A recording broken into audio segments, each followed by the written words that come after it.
Hello everyone. आज के इस वीडियो में हम ये देखेंगे कि मैट्रिक्स को मल्टीप्लाई कैसे करते हैं।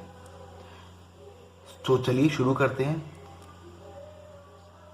तो यहाँ पे आप देख रहे हैं कि हमने एक ए मैट्रिक्स ली है जो कि है आपकी 2 4 3 1। सिमिलरली हमने एक बी मैट्रिक्स ली है 4 1 2 2। अब हमें क्या करना है, इन दोनों मैट्रिक्स को मल्टीप्लाई करना है। तो चलिए आगे बढ़ते हैं। लेकिन मैट्रिक्स मल्टीप्लाई करने का भी एक रूल होता है। आप कोई भी मैट्रिक्स मल्टीप्लाई नहीं कर सकते। मल्टीप्लाई करने के लिए आपको मैट्रिक्स का ऑर्डर पता होना बहुत ज़रूरी है। तो ये ऑर्डर होता क्या है, जिन बच्चों को पता है बहुत ही अच्छी बात है, लेकिन कुछ बच्चों को ये नहीं पता है कि ऑर्डर क्या होता है। तो उनके लिए मैं ज़रा ये बता दूं कि कोई भी मैट्रिक्स का ऑर्डर होता है कि उसमें नंबर ऑफ़ रोज़ कितनी है और नंबर ऑफ़ कॉलम कितनी है। जैसे कि आप ए मैट्रिक्स देख रहे हैं, इसमें नंबर ऑफ़ रोज़ कितनी है 1 2 और नंबर ऑफ़ कॉलम्स कितनी है 1 और 2। ए मैट्रिक्स का ऑर्डर क्या हो गया 2 मल्टीप्लाई बाय 2। सिमिलरली अगर आप बी की बात करें तो बी में रोज़ कितनी है R1 R2 और कॉलम कितनी है C1 C2। तो बी मैट्रिक्स का ऑर्डर क्या हो गया 2 क्रॉस 2। आपने ये देख लिया कि हमारी ए मैट्रिक्स भी 2 बाई 2 ऑर्डर की है और बी मैट्रिक्स भी 2 बाई 2 ऑर्डर की है। तो चलिए अब आगे बढ़ते हैं।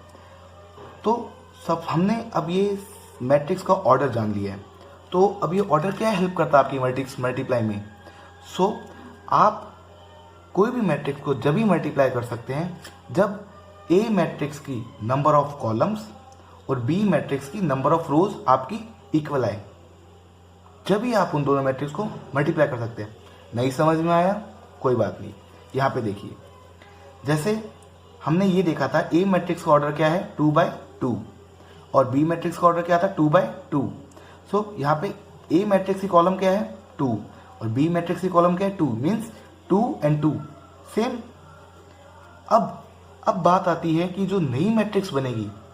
अब हमने ये तो देख लिया कि ये दोनों मल्टीप्लाई कैसे होंगे और इसी कंडीशन भी सेटिस्फाई हो रही है। अब बात आती है कि ये दो मैट्रिक्स जो हमारी मल्टीप्लाई हो रही है उससे जो नई मैट्रिक्स बनेगी, लेट ए और बी मल्टीप्लाई होकर सी बनते हैं, तो ये सी मैट्रिक्स का ऑर्डर क्या होगा। सी मैट्रिक्स का ऑर्डर आएगा कि ए की रोज और बी की कॉलम। ए की रो कितनी है ये 2 और बी की 2। जो आपकी नई मैट्रिक्स होगी सी वो क्या होगी 2 क्रॉस 2 की। तो यहाँ पे आप देख रहे हैं कि A multiply B is equal to C. और तो सी के एलिमेंट क्या होंगे C11 C12 C21 और C22। ये 4 एलिमेंट ही क्यों सी क्या है, क्योंकि सी का ऑर्डर क्या है 2 मल्टीप्लाई बाय 2। तो चलिए अब जल्दी से ये देखते हैं कि मल्टीप्लाई कैसे करना है। मेरे बहुत सारे स्टूडेंट को डाउट आता है, वो कभी कभी कोई भी रोज को कोई भी कॉलम से मल्टीप्लाई कर देते हैं। लेकिन बच्चों आपको ये ध्यान देना है कि ऐसा नहीं करना।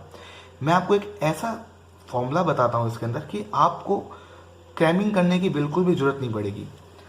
अब देखिए, जैसे हमारी ए मैट्रिक्स थी 2 4 3 1 और बी मैट्रिक्स थी 4 1 2 2। हमने ये तो पता कर लिया कि हमारे नंबर ऑफ एलिमेंट्स कितने होंगे 4 और हमारी जो नई मैट्रिक्स आएगी उसका ऑर्डर क्या होगा। इसका ऑर्डर था 2 क्रॉस 2। अब इसको मल्टीप्लाई कैसे करना है। देखो, मल्टीप्लाई करने का एक सबसे अच्छा रूल है। अब देखो, हमें अब सी के एलिमेंट फाइंड आउट करने हैं। सी के एलिमेंट मतलब C11 C12 C21 C22। C11 कैसे निकालेंगे, C11 निकालेंगे कि A के नंबर ऑफ रो को मल्टीप्लाई करेंगे और B की नंबर ऑफ कॉलम जो है उनको मल्टीप्लाई करना पड़ेगा। C11 है यहाँ पे आप देख रहे हैं 1 और 1 है।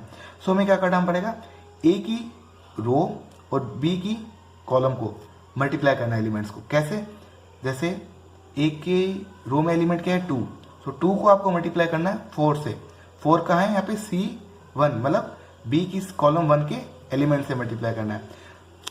इन दोनों को मल्टीप्लाई करने के बाद आपको A के सेकेंड एलिमेंट को और B के कॉलम के सेकेंड एलिमेंट को मल्टीप्लाई करना है। आपको क्या आ जाएगा 2 multiply by 4 plus 4 multiply by 2, यानी 8 प्लस 8 6। वैसे ही अब आपको क्या निकालना है, सी का 1 2 एलिमेंट निकालना है। तो 1 2 एलिमेंट निकालने के लिए ए मैट्रिक्स की रो 1 के एलिमेंट्स को और बी मैट्रिक्स की C2 एलिमेंट्स को मल्टीप्लाई करना है। और ये 1 और 2 कहाँ से आया? ये आया आपका C12 से। सो ये आपको ध्यान रखना है कि 1 और 2 आपको यहाँ से मिलेंगे। सो इसका आंसर क्या आएगा? 2 R1 है तो 2 मल्टीप्लाई बाय 1 और 4 मल्टीप्लाई बाय 2, तो आपका आंसर आ गया 10। सिमिलरली अब हमें एलिमेंट कौन सा फाइंड करना है? C21। अब आप खुद अंदाजा लगा लेंगे कि C21 है तो R A मैट्रिक्स की क्या होगी? R2 और B मैट्रिक्स की क्या होगी? C1। सो आपने देखा, तो अब R मैट्रिक्स की R2 का फर्स्ट एलिमेंट क्या है? 3 और B मैट्रिक्स की C1 का एलिमेंट क्या है? 4, तो 3 multiply by 4 plus 1 multiply by 2। सो आपका ये आंसर आ गया 14। अब हम देखते हैं C2 कैसे निकालेंगे। C22 उसके लिए R2 A मैट्रिक्स की मीन्स रो 2 को और कॉलम 2 को B मैट्रिक्स की मल्टीप्लाई करना है। तो जैसे कि आप देख रहे हैं R2 क्या है? 3 multiply by 1 and 1 multiply by 2। सो हमारा आंसर आ गया 5। अब ये हमने इसके C एलिमेंट के सारे एलिमेंट निकाल दिए हैं। C के सारे एलिमेंट निकाल दिए। अब हमें उन्हें क्या करना है? बस आपको फाइनल आंसर में पुट करना है। तो C11 क्या आया हमारा? 16, C12 क्या आया? 10, C21 क्या आया आपको? 14 और C22 क्या आया? 5। अभी जो आपने मैट्रिक्स देखी थी ये थी 2 मल्टीप्लाई 2 बाई 2 ऑर्डर की थी। अब मैं आपको एक देखो, पेपर में क्या होता है? 2 बाई 2 की तो नहीं आएगी, वो किसी भी ऑर्डर की आ सकती है। सो आपने अब बेसिक ग्रैब कर लिया है। सो ये बेसिक चीज़ आपकी हर मैट्रिक्स में फॉलो होगी। ये नहीं होता मैथ्स में कभी भी ये नहीं होता कि आपका एक फॉर्मूला है और दूसरा वही फॉर्मूला किसी और क्वेश्चन में लगेगा तो अलग हो जाएगा। नहीं, यहाँ पे बेसिक सेम रहता है और उस बेसिक को पकड़ के आपको बाकी सारे क्वेश्चन निकालने, बस थोड़ा सा ट्रिक अलग हो जाती है, थोड़ा सा क्वेश्चन में ट्विस्ट आ जाता है। और वो कब आता है? जब आप क्वेश्चंस को निकालते हैं। मैथ्स एक ऐसी चीज़ है जब तक आप उसको हाथ से नहीं निकालेंगे आप कभी भी पेपर में टाइमली क्वेश्चन को अटैम्प्ट नहीं कर पाएंगे। या तो आपके आंसर सही होंगे या फिर आप सारे अटैम्प्ट कर लेंगे लेकिन आंसर गलत होंगे। सो एक और एग्जांपल लेते हैं जिससे आपका मैट्रिक्स मल्टीप्लिकेशन का जो कॉन्सेप्ट है बिल्कुल ही क्लियर हो जाए। अब हमने यहाँ पे क्या किया है? ए मैट्रिक्स ली है जो कि ऑर्डर 3 मल्टीप्लाई 2 की है और बी किसकी है? 3 मल्टीप्लाई 2। जैसा कि आपको पता ही है 2 का मतलब है ए मैट्रिक्स में आपकी रोज कितनी है? R1 और R2। और अगर हम कॉलम की बात करें कितनी है? C1, C2, C3। तो इसका ऑर्डर क्या हो गया? 2 क्रॉस 3। ऐसे ही अगर बी मैट्रिक्स में बात करें तो यहाँ पे रोज कितनी है? R1, R2, R3 और कॉलम कितनी है? C1, C2। तो यहाँ पे क्या होगा? 3 क्रॉस 2। अब बात आती है जो हमारी नई मैट्रिक्स बनेगी क्या होगा। तो काफ़ी सारे बच्चों को डाउट आता है कि जो नई मैट्रिक्स बनेगी वो क्या होगी हमारी। तो घबराने की कोई बात नहीं है। हमारा बेसिक रूल, हमने A क्रॉस B लिखा, A का ऑर्डर लिखा 2 क्रॉस 3 और B का लिखा 3 क्रॉस 2। अब सबसे पहली बात आपको देखना है क्या ये मल्टीप्लाई होंगी? हाँ होंगी। क्यों? क्योंकि A की नंबर ऑफ कॉलम सेम है और B की नंबर ऑफ रोज सेम है, ये सेम होगी। अब जो नई मैट्रिक्स आएगी C वो क्या होगी? यहाँ से आपकी रोज आएंगी, यहाँ से आपकी कॉलम आएंगी। सो आपकी जो नई मैट्रिक्स आएगी वो आएगी 2 क्रॉस 2 की। सो आपके नई मैट्रिक्स आएंगे उसके अंदर क्या एलिमेंट होंगे? C11, C12, C21, C22 और वो आपकी 2 क्रॉस 2 ऑर्डर की होगी। अब देखते हैं कि नई मैट्रिक्स जो हमारी आई है उसका मल्टीप्लिकेशन के बाद क्या आंसर आता है। सो आप ये देखिए, मैंने आपको पहले बताया था कि बच्चे मल्टीप्लाई में प्रॉब्लम आती है तो आपको सिंपल सा बेसिक रूल याद करना है। C11 से क्या याद रखना है आपको? A मैट्रिक्स की R1 और B मैट्रिक्स की कॉलम 1। सो A मैट्रिक्स की R1 में अगर हम एलिमेंट की बात करते हैं तो आपका जो एलिमेंट है वो 2 1 2 है और C1 में क्या है? 1 2 1। तो आपका 2 मल्टीप्लाई होगा 1 से, फिर आपका 1 मल्टीप्लाई होगा 2 से, फिर आपका 2 मल्टीप्लाई होगा 1 से। So it means rows multiply by column. अब हम बात करते हैं C12 एलिमेंट की। C12 में क्या होगा? A मैट्रिक्स की R1 और B मैट्रिक्स की C2। सो R1 क्या है? 2 multiply by 2, 1 multiply by 1 and 2 multiply by 2।